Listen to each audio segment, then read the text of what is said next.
Hello students, आज हम इस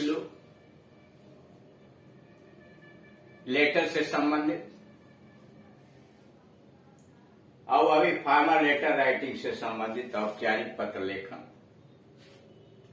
समाचार पत्र के संपादकों को किस प्रकार से पत्र लिखा जाता है उसके विषय में जानकारी प्राप्त करेंगे।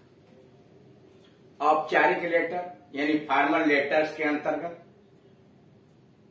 पहले नंबर पर संपादकों को यानी विभिन्न प्रकार के जो समाचार पत्र हैं जैसे the Hindustan Times, Times of India, Amar Ujala, Dainik Jagran यानी जो प्रसिद्ध समाचार पत्र हैं उनके संपादक को समाज की किसी समस्या के विषय में पत्र लिखना ताकि वह अपने प्रसिद्ध समाचार पत्र के माध्यम से आपकी बात लोगों तक पहुंचा सकें, अधिकारियों तक पहुंचा सकें, उस समस्या का समाधान किया जाए। दूसरे नंबर पर आता है सरकारी अधिकारियों को लिखा हुआ पत्र किसी समस्या के प्रति अपने विचार को प्रस्तुत करना और उस समस्या के समाधान के लिए उनको जागरूक करना। तीसरे नंबर पर व्यवसायिक पत्र आते हैं। बिजनेस से संबंधित जितने लेटर होते हैं सब फार्मर में ही आते हैं। इसके अतिरिक्त विभिन्न प्रकार की जो बड़ी बड़ी कंपनियां हैं, फर्म्स हैं, उनके हेड्स को, उनके मैनेजर को पत्र लिखना। शिकायती पत्र अधिकारियों को लिखना जिसके निराकरण के विषय में हुआ आवश्यक कार्यवाही करना और साथ ही साथ प्रधानाचार्य को लिखे गए विभिन्न प्रकार के पत्र इस औपचारिक पत्र लेखन के अंतर्गत आते हैं। या एडिटर को लिखे हुए पत्र के विषय में क्या विशेषताएं होती हैं, कैसे उसे लिखते हैं, इसके विषय में जानकारी दी जाएगी। 10वें नंबर का है यू आर अवेयर, आप चैतन्य हैं that the present day youth is equipped with the knowledge and information besides having energy and enthusiasm. आज का युवक ऊर्जा और उत्साह के अतिरिक्त ऊर्जा और उत्साह तो रखता ही है, ठीक उसी के साथ साथ वह वर्तमान समय में विभिन्न प्रकार के ज्ञान और सूचनाओं से सुसज्जित है। यानी आज का नवयुवक उत्साह, ऊर्जा प्राप्त करने के अतिरिक्त विभिन्न प्रकार के ज्ञान और सूचनाओं से सुसज्जित हो चुका है। Write a letter to the editor of the national daily, आप किसी राष्ट्रीय दैनिक समाचार पत्र को पत्र लिखे highlighting how their energy can be use for removing poverty from India, कि उनके ऊर्जा का प्रयोग, उनके ज्ञान का प्रयोग किस प्रकार से भारतवर्ष से गरीबी उन्मूलन में, गरीबी के समाप्त करने में उनके इस ऊर्जा का प्रयोग किया जा सकता है।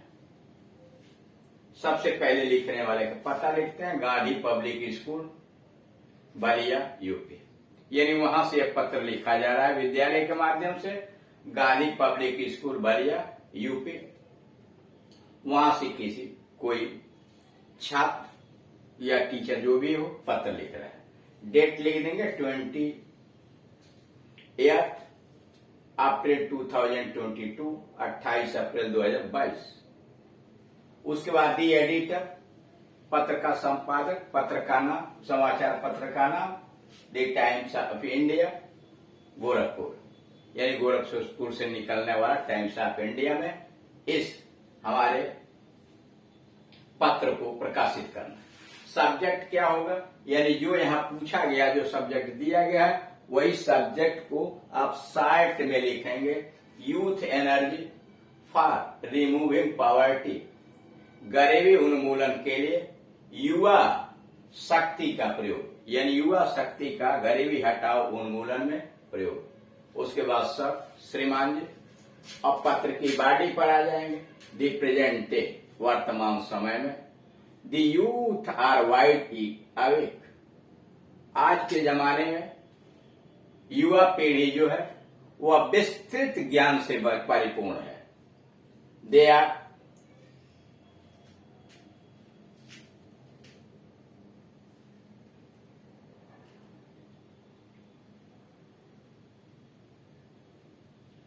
Mentally very smart. वह मानसिक रूप से बहुत स्मार्ट हो चुके हैं, बहुत ज्ञानवान हो चुके हैं। They have a lot of information about the latest technique. आधुनिक, सबसे आधुनिक तकनीकी के विषय में उनके पास बहुत सारी सूचनाएं हैं। They have a lot of information about the latest technique. आधुनिक तकनीकी के विषय में उनके पास बहुत सारा ज्ञान है। They are also full of energy and enthusiasm. आज क्या हुआ? ऊर्जा और जोश से भरा हुआ, उत्साह से भरा हुआ। Their knowledge and energy can be used for constructive purpose. उनके ज्ञान और उनकी शक्ति का प्रयोग हम लोग संरचनात्मक उद्देश्य के साथ कर सकते हैं। देयर नॉलेज एंड एनर्जी, उनके ज्ञान और उनकी ऊर्जा का प्रयोग can be use for constructive purposes, निर्माण के उद्देश्य से किया जा सकता है। They can play an important role in removing poverty. गरीबी हटाने में उनका प्रमुख भूमिका हो सकता है फ्रॉम द कंट्री। देश से गरीबी हटाने में नवयुवकों की प्रमुख भूमिका हो सकती है। पैराग्राफ बदल दिया। The main cause of poverty in our countries. हमारे देश में गरीबी का सबसे बड़ा कारण है इलिटरेसी, अशिक्षा। हमारे देश में गरीबी का सबसे बड़ा कारण अशिक्षा है। And over dependence on agriculture, और वह भी कृषि पर निर्भर होना।